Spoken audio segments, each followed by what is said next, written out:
বিষ্ণু বলেন লিকুল্লি নাবিয়িন দাওয়া মুস্তাজাবা, সব নবীরা একটা করে দোয়া মুস্তাজাব পেয়েছেন। দাআও বিহা, আর নবীরা ওই দোয়াটা দুনিয়াতেই করে ফেলছে। কিন্তু বিষ্ণু বলেন আমি আমার সেই দোয়াটা এই দুনিয়ার বুকে অন্যান্য নবীদের মতো করি নাই।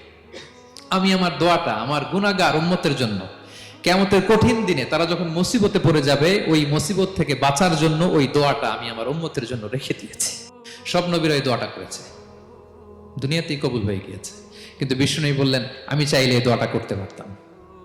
তায়েফের ময়দানে বিষ্ণুনবী ওই দোয়া করলে বিষ্ণুবীর গা দিয়ে রক্ত ঝরে না।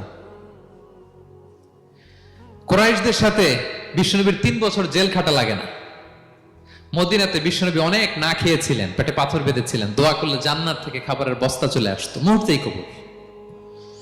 জীবনের কোনো কঠিন পরিস্থিতিতে বিষ্ণুনবী এই দোয়াটা করে নাই। বিষ্ণু বলেন আমি আমার এই দোয়াটা স্পেশালি আমার গুনাহগার উম্মতের জন্য রেখে দিয়েছি।